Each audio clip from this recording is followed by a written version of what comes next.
everybody, today on Rahdo Runs Through, I'm taking a look at my top 20 most anticipated games for Essen Spiel 2023. And first of all, as always, let me start out by saying a huge thank you to Eric Martin of Board Game Geek, their head news guy, who personally maintains the yearly Board Game Geek Essen Spiel preview. There's a link for it down in the show notes. I don't think any of us board game media folk would be able to come up with our most anticipated list without all the hard work Eric puts in. Eric, you're amazing. Thank you so much, as always. Now, that's thing number one out of the way. Thing number two is, I've already lied to you folks. I said this is a top 20? No. I'm doing 2 top 10 countdowns today. First of all, I've already played, Jen, my wife, we played probably over 30 games that are getting launched at Essen Spiel this year. And my first top 10 is my top 10 of those games. The 10 games that Jen and I, we've already kicked the tires on, we already know they're awesome, and I would want to make sure I brought them home above all else. I'm going to be counting those games, my top 10 games that Jen and I have already played. After I'm done with that, I will do a second top 10 where I talk about games that Jen and I have not played and that I am dying to play and that I am very jealous of other board game media folks who have gotten to play and which I will play. Mark my words. So, 2 different lists, and right, that's pretty much it. Should be pretty straightforward. My first list, since I've pretty much covered all of these games on the channel already, I'm going to try and go through it a little bit quicker because you can go check out my existing videos and my roundups where I've already talked about them, but then we'll probably dig a little bit deeper on the games that I haven't played yet, right? Makes sense? Okay then, let's get going. Number 10 on the list of games that I must have, and I know I must have it because I've already played it, and between you and me, I do have it. But if I didn't have it, I would want to have it. Number 10 is a big surprise for me that it came in so high. The House of Cats. This is, on the surface, a very simple bingo-y roll-and-write style game, but there's 2 things that really make it stand out. One, it's co-designed by William Attia, one of the all-time great designers, and I was so excited to see him come back, as I really haven't seen really anything of his that I dug since Spirium, although most people really credit him for Kalis. The second thing, and that's not, his co-designer, Christian Osby, is no slouch either. He's made some of the best roll and writes of all time. The second thing is, while this is a game of, bingo-y, rolling dice, picking which ones, I'm going to put on one of 4 different house plan layouts to make a series of rooms that are perfect for cats. The interesting thing is, at the beginning of the game, there are 12 special powers. 4 of them are going to be randomly assigned to the different room sizes, and that creates so much replayability. I love this idea so much that it really elevates this game in terms of replayability, and I would love to see this idea brought into other games too. It's very, very impressive. Sadly, the only game on the list I don't actually have a full run through for, but folks, the heart wants what the heart wants. I love roll and writes, and I love number 10, House of Cats. Now, let's talk about number 9 on the list, Ahau, Rulers of the Yucatan, which is something that I covered when it was crowdfunding, I think maybe 2 years ago, and it's finally coming out, and this game is brilliant, not only because of all the work the publisher did to be bringing on cultural consultants. I mean, they actually found, if I recall correctly, modern-day Mayan scribes to make sure they were getting everything right and representing this ancient lost culture correctly. I love that. I love that attention to detail, but then I also love the gameplay. This is a game where every turn you've got a hand of cards. You're going to play 2. One indicates where I want to go. I want to send my work around the board to, harvest various resources. The other represents how badly do I want to go there. And the tricky thing is, if both players end up going to the same space, well, only one of them will get to go there and the other one will get bumped someplace else. And what's so brilliant about this game is, sometimes I desperately want you to bump me because I don't have a card to go where I want to. So I try to anticipate where you're going, go with a really low initiative, and then hopefully if I figured out where you're going and you go there, then I bump into where I really want to go. And that's just one of several really brilliant mechanisms, just like the central one, but there are so many cool ways that players interact. Like, one of the things is when you unlock the ability to score victory points for different objectives, it's not based on how well you do the objective, it's based on how well everybody else does. So if I see that you've built an engine for really focusing on leveling up your temple, then I probably want to score points for, hey, all all the best temples in the land, and then you've got a tough choice. Do you pivot or do you help me? So many cool ideas. It's really, really impressive. And again, you can check out my original run through to see more of number 9, Ahau. Then we've got number 8, Arborea, a new game from a first-time designer, Danny Garcia, and this game is absolutely fantastic. It's a fanciful, fantastical, mystical forest full of forest people who are just trying to, help the forest survive and thrive. But what's interesting is this is a worker placement game where I put my workers out to go on journeys. And, even though it doesn't look like it, this game is the closest I've come all these years to playing another Zulk in the Mind calendar. Because once I put my worker on one of the 4 paths they can go on, over time, those paths will automatically move forward, and like conveyor belts. And I've got to decide at some point in the future, when am I going to pull them off the board so they can go do stuff? The interesting thing is, if multiple journeyers, mine or yours, get on these paths, the paths go faster. So players are kind of working together, simpatico.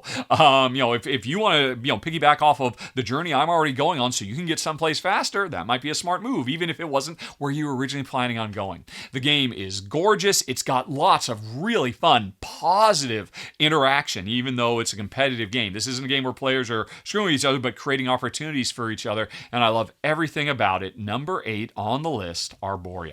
Okay, then we go on to number 7 on the list, Printing Press, which is the sequel to Gutenberg, a game all about the early days of printing presses. And this is another example of one of my favorite styles of game. Card stacking, card layering, where every round players are going to draft these little, not regular cards, they're like 1x3 strips of cards, and try to lay out the best page layout to run through our new Gutenberg style printing press.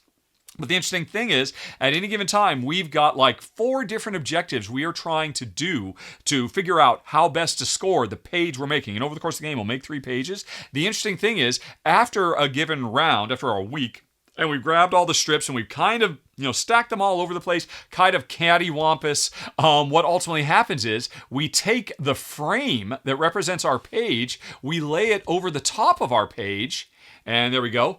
That becomes what we're doing. And all the stuff that doesn't fit within the frame is lost, wastage, gets snipped off the side. I love this. This is such a fun, interesting puzzle. I love card layering games, and this one does a lot of cool, new, interesting things. Very, very impressed with it. Number 7, Printing Press. Okay, then we go on to number 6 on the list, Humanity.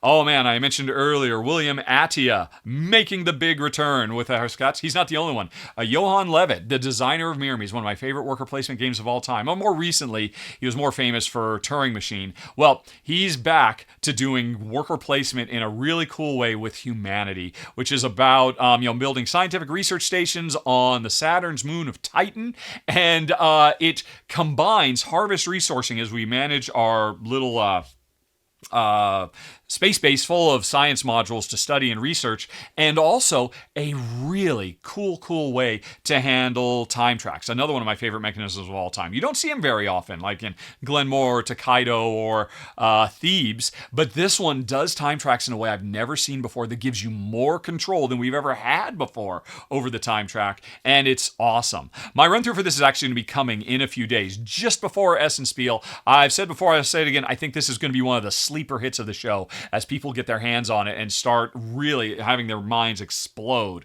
with possibilities. It's so great, and it's so great to see Johan Levitt back with number 6, Humanity. Okay, then let's go on to number 5, Barcelona.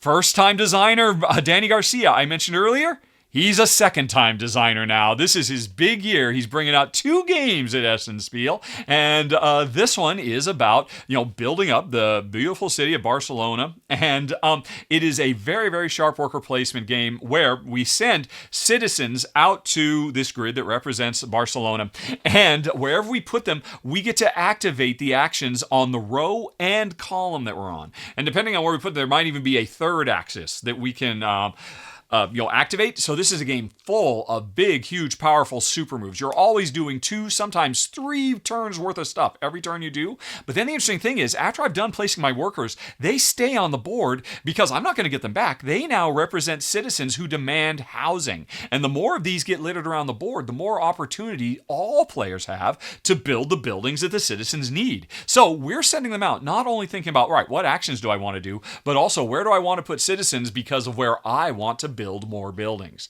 Really sharp. Danny Garcia is having a very good year with my second game that I've mentioned on his list. I can't wait to see what he's coming up with next. Number 5, Barcelona. Then let's go on to number 4, The White Castle. This is from the design team, publishers and designers behind the Red Cathedral, and I hope this is something that's continuing. Color Place. We've got Red Cathedral. Now we've got White Castle. I don't know what's coming next, but I can't wait to see because this game is such a brilliant dice drafting and dice worker placement game. And what really makes it sing is you only get 9 turns. But if you're playing smartly, every one of your 9 turns has the potential to combo into 2 or 3 or 4 turns worth of actions. So it's constantly an incredibly satisfying game. Full of tension as you're trying to draft the right dice, knowing that every time you draft one, you then create other opportunities for your opponents who might get a die they like even better. And you are working on 3 different axes. There's like 3 different games, mini games worth of stuff, whether you're focusing on training soldiers or deploying gardeners or getting courtiers into the castle and working their way up the ranks. So much variety, so much gets done. I'm actually reminded of Zapotec from a few years ago, and I love a big, rich, crunchy Euro in a very, very fast playing package. And this game is phenomenal. This game is going to sell out immediately, folks. Number 4, The White Castle. Then we've got number 3, Apiary. And I can't talk about this one, folks. There's actually an embargo. I have filmed my run-through. I have filmed my final thoughts. But until I think the 2nd, tomorrow, I'm filming this today on the 1st, I can't actually talk about it. You'll see my run-through this week. It is going to be, opening up for, worldwide ordering, and it will be pick-upable at Essen Spiel. And all I can say is Space Bees! I can't even say if Space Bees are awesome or not.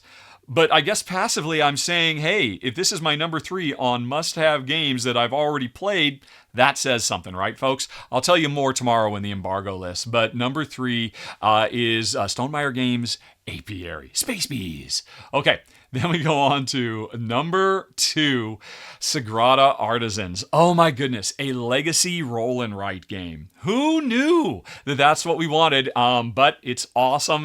We absolutely adore Legacy, and this game starts out simple, but as you play through multiple sessions, it gets so big and rich and complex. And unlike a lot of Legacy games, once you're done, you can keep playing with all the toys. There's been some Legacy games that give you kind of like a post-game thing you can keep doing, but they only give you access to like portions of what you did. In this one, no, everything's available to you. So you don't feel like you're like, oh, I got to play it once and now I'm done. No, you can keep playing. And I appreciate that, but I've always loved how great Sagrada is, and Sagrada Artisans takes it to new heights. Again, like all of these, you can go check out my run-through to learn more when we covered it when it was crowdfunding. Number 2 on the list is Sagrada Artisans, but what eclipses that, folks? Number 1 is Evenfall.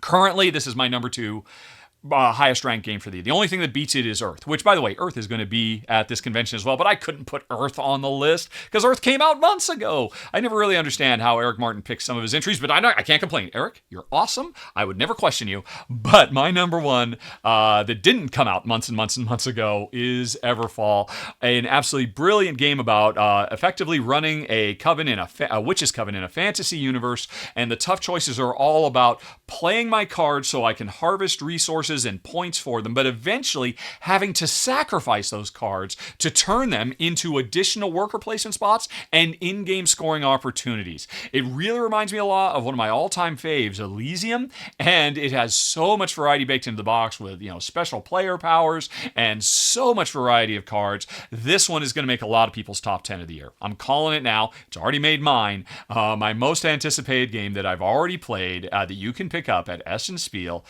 is Evenfall.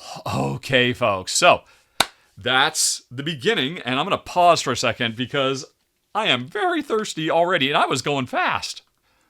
Okay, so, folks, are you ready? Now, 10 games I have not played. I have done my research, and in several cases I've actually downloaded the rule book so I can get a better understanding of what they are.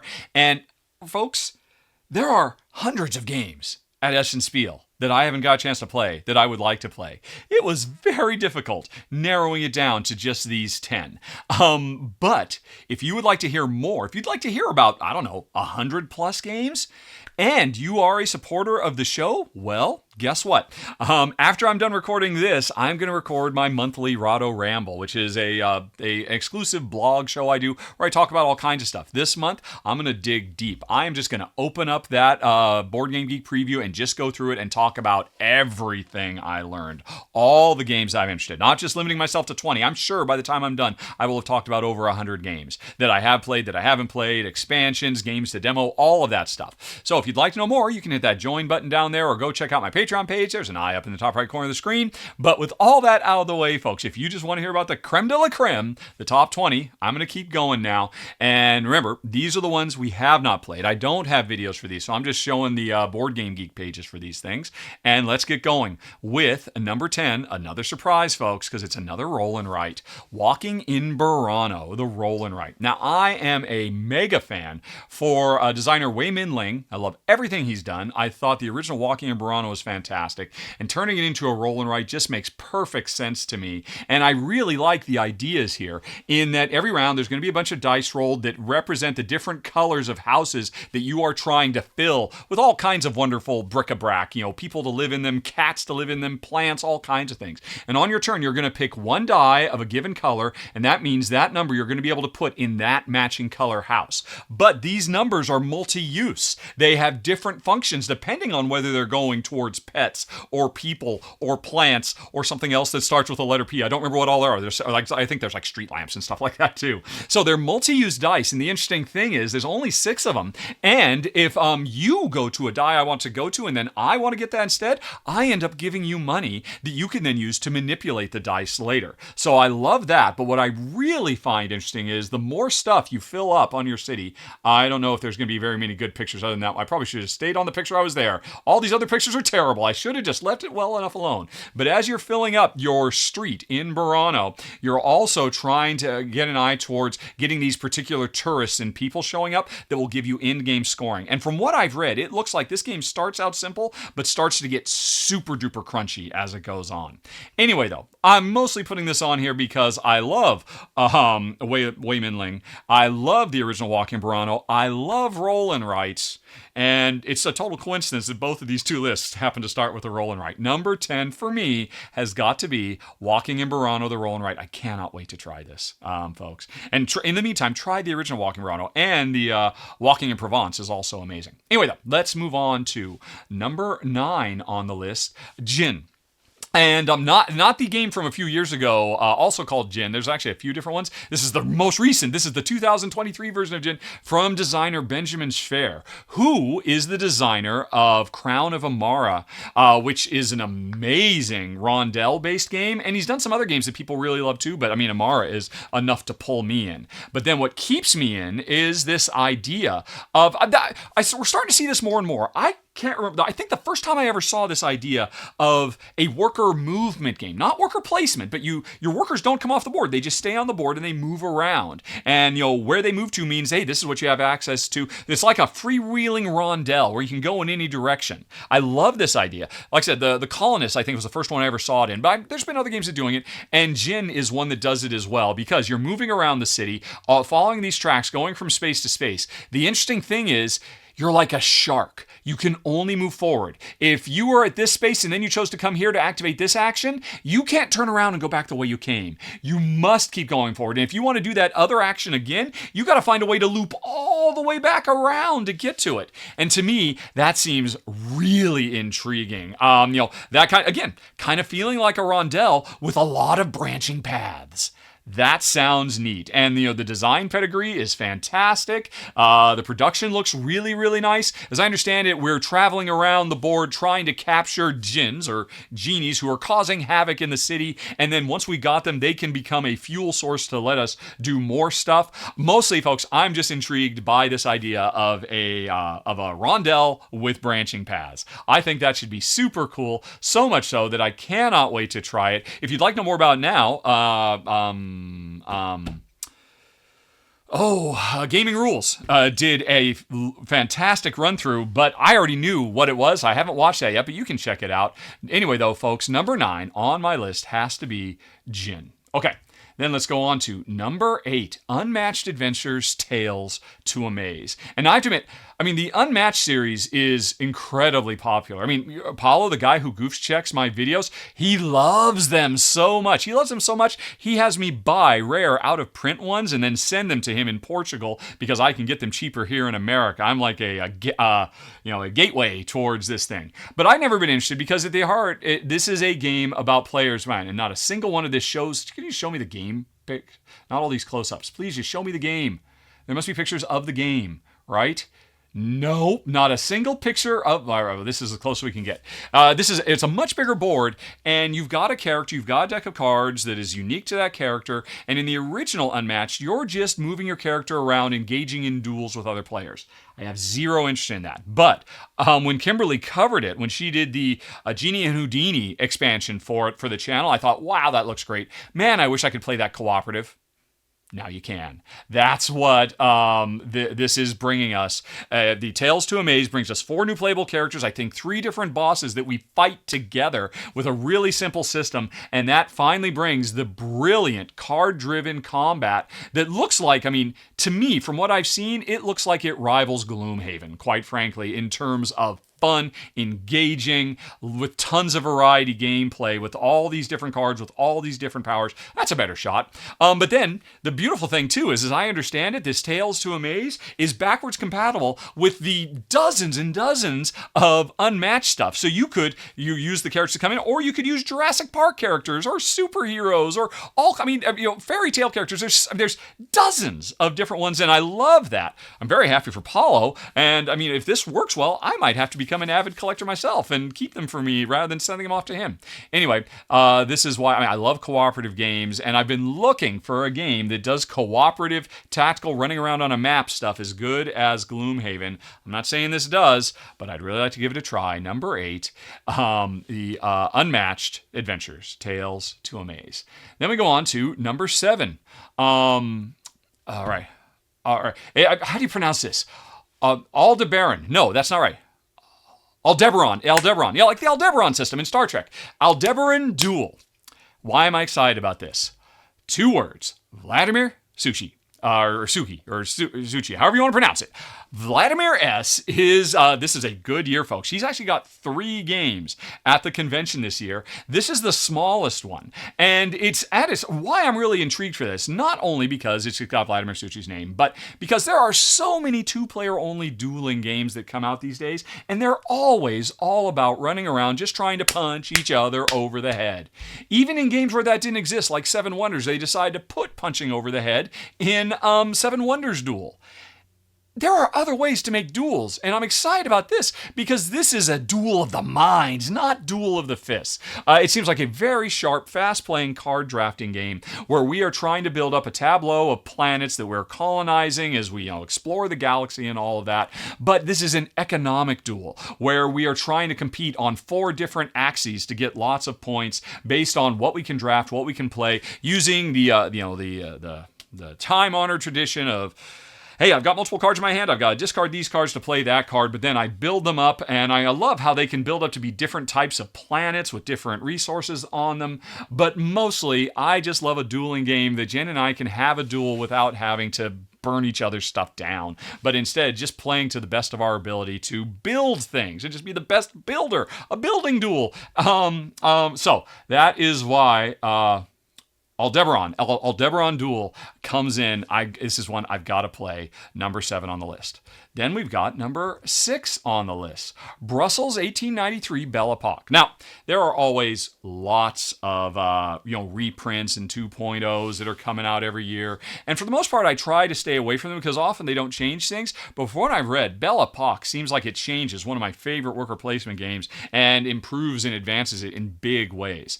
What always made Brussels 1893 so great was it is a worker placement game where every time you place a worker, it is to achieve 3 things. It is to do the action where you placed it. It is to make a bid in an ongoing auction, and it is to fight it out for area dominance in an area majority game. Each worker has 3 things it does. And so it makes so many tough, interesting decisions. And I've always loved it for that. And so this game seems like it's the original game, but with like an extra expansion's worth of stuff. And it changes at least one of the core precepts, because now I think we're doing something other than area control as a 3rd thing, or maybe we're doing a 4th thing with the workers. I'm not 100% certain. Honestly, I did not have to dig into this too terribly much. I just looked at the description on Board Game Geek. I remember how much I loved the original, and I would just been happy with an expansion. But an expansion that changes kind of the core and gives it a new look of paint and all that makes me very, very excited, which is why I'm really treating this as a sequel, not just a 2.0. Number 6 on the list, Brussels 1893 Belle Epoque. Okay, now let's move on to number 5, Evacuation. Folks, I said Vladimir Zucchi was having a very, very good year. This is the 2nd time I'm going to talk about him today. And I am so jealous of Gaming Rules, Paul Grogan. I think he did a run-through, and I think Tom Heath has done a run-through. I want to do a run-through, but I guess I'll have to wait until later in the year when I can get my hands on it, however I can get on it. All I know is it's Vladimir Zucchi, folks. It's Underwater Cities and Last Will and Shipyard and so many. Pulsar 2849. He always knocks it out of the park. And where I've heard, this is maybe his biggest, most complex, crunchy game he's ever done, which at once fills me with excitement and also with trepidation, because his games like Product Book Redney just kind of are right on the hairy edge of being a little bit too much for me and Jen, but I gotta try it. This is a game where we are evacuating Earth, trying to transport the entire population of humanity to the new planet, and as we move people over, we're giving up benefits and resources and abilities from the old planet and unlocking ones on the new planet. I'm intrigued, but you had me at sushi, Vladimir Sushi, and this one is definitely one I've got to check out. Number 5 on the list, Evacuation. And now, folks, I'm going to reveal that I have lied to you 3 times today. Not only was I not doing a top 20, but instead 2 top 10s. I'm only doing 1 top 10, and now I'm going to flip the script, because here's the deal, folks. Numbers 4, 3, 2, and 1 on this countdown I'm doing, I've already done them. I've already talked about them at great length in the R&R show. And what's that, you might ask? It's a show that myself, Rel Gaviola, and Chris George of Room and Board, that we're the 3 R's. It's actually the R&R show these days. We get together usually a couple times a month and do all kinds of fun countdowns. And a couple weeks ago, we did a countdown for our top 12 most anticipated games for Essen Spiel. And in this top 12 are my numbers 4, 3, 2, and 1. So if you want to hear the rest of my list and you haven't checked out the R&R show, folks, there's the link right there at the bottom of the screen. R-N-R, the letters, Romeo, November, Romeo, .rahdo.com will take you to this playlist. The one at the top here is Top 12 Must-Have Games at Essen Spiel. Oh, and by the way, you might want to check this out anyway, because we're doing a giveaway. People who watch this episode can listen for a secret clue, mail in an entry, and potentially win tickets to the next PAX Unplugged. So there's another reason to listen if you have something besides just wanting to hear my numbers 4, 3, 2, and 1. Right, so all of that is right there just waiting for you at rnr.rahdo.com, and you could win PAX Unplugged tickets. So, folks, I kind of feel bad. I kind of feel like I'm cheating you, that I need to give you 4 more games, because I promised 20, right? So here's what we're going to do. We're going to call an audible, and now I'm going to do a countdown of my 4 must-have expansions. Yes, this is something I've never done in one of these 4. I only talk about the main games, but now I'm telling you, there's a lot of expansions, a bunch I could talk about, but these are the 4 that really stand out to me as absolute must-haves. So let's get to it. Let's talk about Orleans, the Plague. Right. I I haven't played Orleans in years. Any opportunity to go back and play some more Orleans is well worth it in my book. And I'm particularly excited about this because in addition to the other stuff, new buildings and whatnot that it brings new chips that we have to throw into the bag. For the first time, there's been so much Orleans expansion, but they've always just been new buildings, new maps, new boards and all that. But now we have sick people who end up going in our bag that can clog up our bag. And Orleans is the premier bag builder, and deck building has always had things to clog up. Now we can clog things up here, and we have a new type of playable or a character we can hire as well, the Plague Doctor, who can help us fight the plague. So yeah, I'm very interested in all of that. My question is, I don't want to have to go back to playing with cardboard tokens, so please, Board Game Geek, make an announcement that you're going to have your upgraded bits pieces for the new pieces in Orleans of Plague. Don't get me wrong, I'll go back to the cardboard if I have to, because I'm really excited about this. Number 4 on my must-have expansions, Orleans of Plague. Alrighty, then let's go on to number 3, Boonlake Artifacts. Oh, baby. Boonlake is one of Alexander Pfister's greatest designs, and honestly, sadly, I don't know why, it's one of his most overlooked. It just really, I guess the timing was wrong. It was in the shadow of Maracaibo. It was in my top 10 games of 2021. I think it's fantastic. I think it has one of the greatest action selection mechanisms that the industry has ever seen.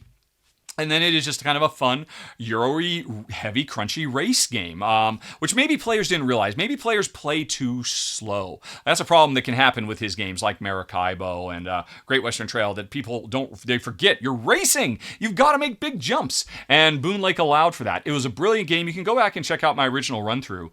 Why am I excited about this? Well, to get back out Boonlake and play some more. But I also love that it adds an entirely new board that is the lake. The lake was just like a little tiny spot on the board originally. Now it's got its own separate board, and it introduces, we've already got our ships that are moving down going through different lakes. Now we have a separate one where we have an additional character who is moving from turn to turn, circling around Boonlake, although they can be upgraded into a ship in their own right so that they can sail around Boonlake instead. So we've got, basically we're doubling our option space in this game, having 2 different boards we're trying to race through instead of just one. So that sounds great. And then there's going to be new cards, new, what are they called? Artifacts. That's the name of it, right? The artifacts give you special powers you can spend your vases on to charge them up. So yeah, what's not to love? Any excuse, as far as I'm concerned, to go back and play Boonlake is worth it. Alexander Pfister has not let me down, and Artifacts comes in at number 3. Then we talk about number 2, Discordia Magna. Talk about a game that flew under the radar. An absolutely brilliant dice drafting, dice worker placement game about building Roman colonies at the height of the empire that I always loved. It's such a weird, quirky, offbeat game from Bernd Eisenstein and Iron Games. But I absolutely loved it. Again, you can go check out my original run through. So this is another opportunity. I'm excited for this because it gets me more. And what does it add? Well, first of all, it adds completely unique player boards. In the original game, everybody has the same colony board they're trying to build their stuff. Obviously things branch out, but now things start with each player having access to their own special powers and whatnot with their own boards.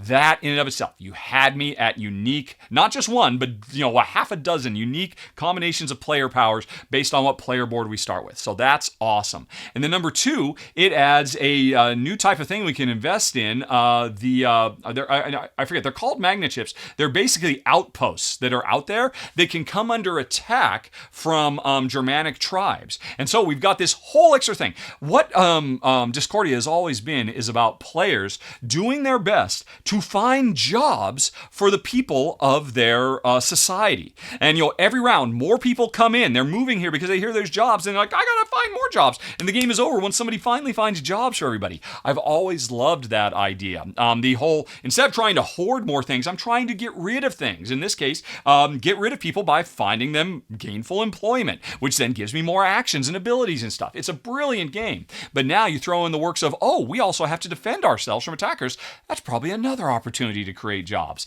That plus new player boards, Discordia Magna is a must-have, but not as much as my number 1, another big surprise for me, Hippocrates Agora. So Hippocrates is a really sharp game about the birth of modern medicine, or at least the modern medicine ideals of physicians do no harm and all that, thanks to Hippocrates. That's why doctors take the Hippocratic Oath to this day, to do no harm. And it was a very, very sharp game with a lot of really interesting, fun, and challenging drafting, and then kind of network building, hodgepodge of things that is more than the sum of its parts. And Jen and I absolutely loved it. Still have it to this day. What does Agora bring? If I recall correctly, I think they're all here. It shows there's 4 different modules. There are now nurses, another thing you can be drafting for to help your doctors, because really the main part of the game is getting the right doctors into the right place to cure the right patients that they are capable of helping, and now they'll get help with nurses. There are nobles who kind of mix things up and give you additional goals of what you're trying to do, because you got to keep the rich people happy. There are benefactors, kind of the same thing, a different kind of objective, pulls you in different directions. But here's the most important one, folks. This is what pushed this to the top of the list. There's also events. Recently, I feel for the last couple months, I have been complaining vociferously about how I'm really starting to lose my patience with random gotcha events in Eurogames. Things where like, I'm just going along, I'm doing my strategy, and then, hey, at the beginning of a round, draw an event, and boom! Oh, that hurt me and it hurt nobody else. Or, oh, that helped you and it didn't help me. And these kind of random things. So the antithesis of Orleans years ago did this right. Hey, at the beginning of a round, reveal an event that I don't have to deal with till the end of the round, so everybody has time to prepare. This random out-of-the-blue stuff just doesn't work for me. I'm losing all patience for it. And so the thing is, I saw, one of the modules for Hippocrates Agora is events. I'm like, oh no, this is going to ruin it. I'm not even going to put this on the list. But I went and read the rule book, and here's the brilliant thing, folks. As part of setup, there are, I think, level 1, 2, and 3 events, and you're supposed to shuffle them up, draw them, and put them on the board face up. All 3 events that are going to hit you, at the end of the first act, second act, and third act, you know what all of them are from the beginning, and and so this adds a whole new level of planning to prepare for disasters, to take advantage of, rest of the industry, please pay attention to this. This is how you bring fun events that will create variety and new vibes for the game. This is how you do it. Well done, Hippocrates. Elaine Orban, you show why you are still the GOAT. And Game Brewer, you're knocking it out of the park. That's why Hippocrates Agora comes in at number 1 for me. And that's it, folks. Alrighty.